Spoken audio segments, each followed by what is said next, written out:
दक्ष राजा की कन्या सती ने भगवान से यह वर प्राप्त कर लिया था कि हर जन्म में वह शिव को पति के रूप में प्राप्त करती रहे। पार्वती के रूप में उसने पर्वतराज हिमालय के घर में जन्म लिया। उसके जन्मते ही हिमालय का महत्व और अधिक बढ़ गया। दूर दूर से आकर ऋषि मुनि आश्रम बनाकर रहने लगे। हिमालय ने भी उनको पर्याप्त मान सम्मान दिया। चारों ओर सुंदर पर्वत पर सदैव फल फूल उनके नवीन वृक्ष प्रकट हुए। वहां पर नाना प्रकार की मनियों की खाने प्रकट हो गई।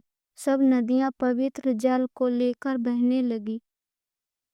पशु पक्षी आपस में प्रेम पूर्वक रहने लगे। सब जीव जंतु ने वैमनस्यता को त्याग दिया। पार्वती के आने से हिमालय हर प्रकार से समृद्ध हो गया। नारद जी को इसकी खबर लगी तो वह वीणा बजाते हुए हिमालय से मिलने चल दिए। पर्वतराज ने आदर से सम्मान पूर्वक उनका स्वागत किया। चरण धोकर सुंदर आसन पर बैठाया। नारद जी के आने से हिमालय ने अपने भाग्य की सराहना की। पार्वती के विषय में पूछा।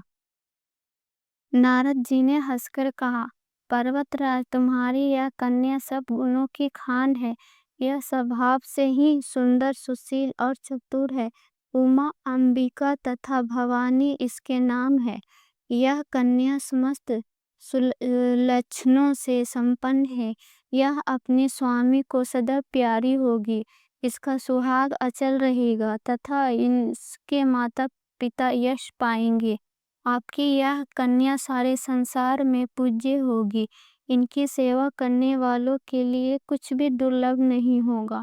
इसका नाम स्मरण करके स्त्रियां संसार में पवित्र दैत्य रूपी तलवार की धार पर चढ़ जाएंगी।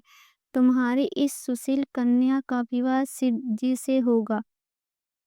शिव जी को प्राप्त करने के लिए इसे तपस्या करनी पड़ेगी। तपस्या कुछ कठिन जरूर है, पर इससे डरने की आवश्यकता नहीं। भगवान शिव तपस्या से शीघ्र ही प्रसन्न हो जाते हैं। यह कहकर नारद जी सबको आशीर्वाद देकर वहां से चले गए। पर्वत राज को एकांत में पाकर उनकी पत्नी रानी मैना ने कहा, हे नाथ, मैं तो देवर्षि की बात समझ नहीं पाई। कन्या के योग्य घर बर और कुल उत्तम हो तभी विवाह कीजिए, नहीं तो कन्या कुंवारी रखना ठीक है। उमा मुझे प्राणों से भी अधिक प्यारी है। योग्य वर के साथ कन्या को न देने पर सब लोग हमें मूर्ख बताएंगे। पर पार्वती जी ने अपने मन में निश्चय कर लिया था कि वह शिव को ही अपना पति बनाएगी। माता पिता की आज्ञा पाकर पार्वती वन में जाकर तपस्या करने लगी। पार्वती का शरीर कठोर नहीं था। कोमल शरीर लेकर उसने तपस्या आरंभ कर दी। आरंभ में वह फल फूल खाकर दिन व्यतीत करती रही। बाद में उसने इसे भी छोड़ दिया। पार्वती जी कठोर तपस्या से आकाशवाणी हुई, पार्वती, अब तुम्हें तपस्या करने की आवश्यकता नहीं। तुम्हारा मनोरथ सिद्ध हुआ। तुम्हें भगवान शिव वर के रूप में अवश्य मिलेंगे। इतने में संत ऋषियों ने पार्वती की परीक्षा लेनी चाहिए।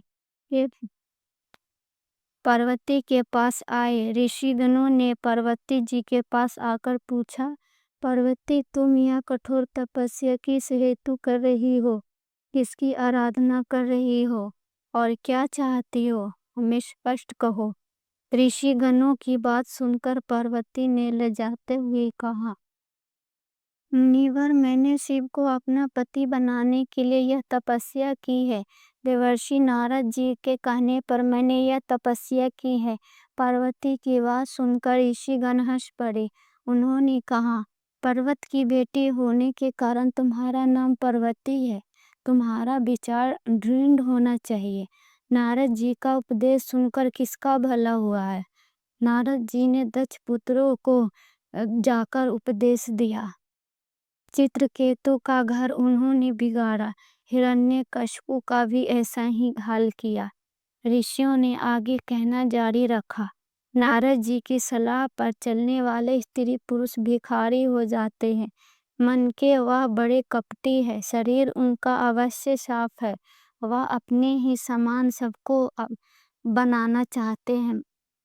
तुम बहुत भोली हो, लड़की हो जो उनकी बातों में विश्वास करके ऐसी पति की कामना करने लगी जो उदासीन, गुणहीन, निर्जल, घरहीन, बूढ़े वेश वाला, मुंडमाला धारी, कुंडलहीन, नंगा और सांपों को धारण करने वाला है। ऐसा वर तुम्हें कौन सा सुख देगा? ठग ने तुम्हें अच्छी तरह भ्रमित कर दिया है। सती की कहानी नहीं जानती। उसने भी शिव से विवाह किया। शिव ने उसे यज्ञ में मरवा डाला। शिव जी अब निश्चित है, उन्हें किसी बात की चिंता नहीं। भीख मांगकर खाते हैं, शमशान घाट में भभूति लगाते घूमते रहते हैं। ऐसे पक्कड़ बाबा के घर में कोई स्त्री कैसे सुखी रह सकती है? अपना भला चाहो तो उन्हें वर के रूप में प्राप्त करने का विचार त्याग दो। हम तुम्हारा विवाह वैकुंठ में रहने वाले श्रीपति भगवान विष्णु से कर देंगे।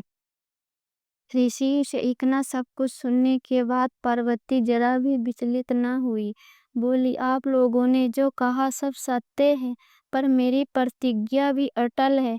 मैं शिव जी के अतिरिक्त किसी दूसरे को अपना पति नहीं बनाऊंगी। पार्वती के अटल निश्चय के सामने ऋषिगण हार गए। वे पार्वती के मन को डिगा न सके।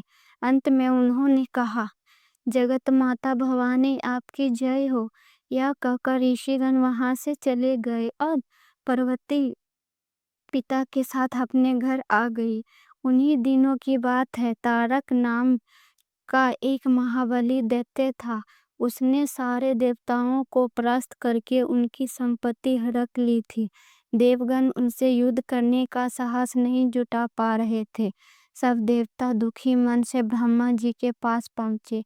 उन्होंने ब्रह्मा जी को व्यथा सुनाई। ब्रह्मा जी ने कहा, राक्षस का अंत शिव जी के पुत्र द्वारा ही संभव हो सकेगा।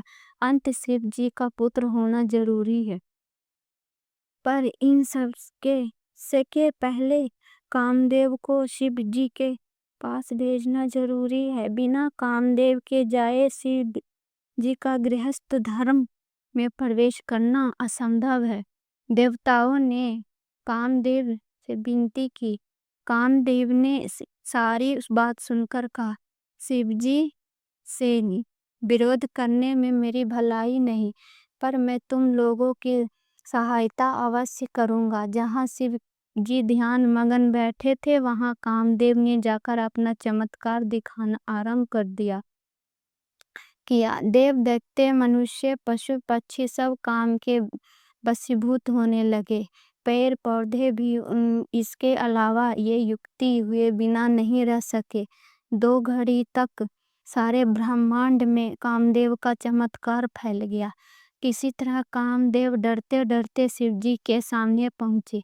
सौभाग्य से शिव जी का उसी समय ध्यान टूटा। उन्होंने अपनी आंखें खोली।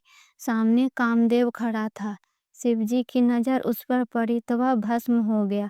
कामदेव की पत्नी जब सुना कि उसके पति का शिव की दृष्टि से भस्म कर दिया है, तो वह रोती चिल्लाती शिव जी के पास पहुंची। शिव जी की प्रार्थना करते हुए वह दया की भिक्षा मांगने लगी। शिव जी उसकी प्रार्थना से प्रसन्न होकर बोले, रति, आज से तुम्हारे पति का नाम अनंत होगा। वह बिना शरीर के ही सबको प्रभावित करेगा।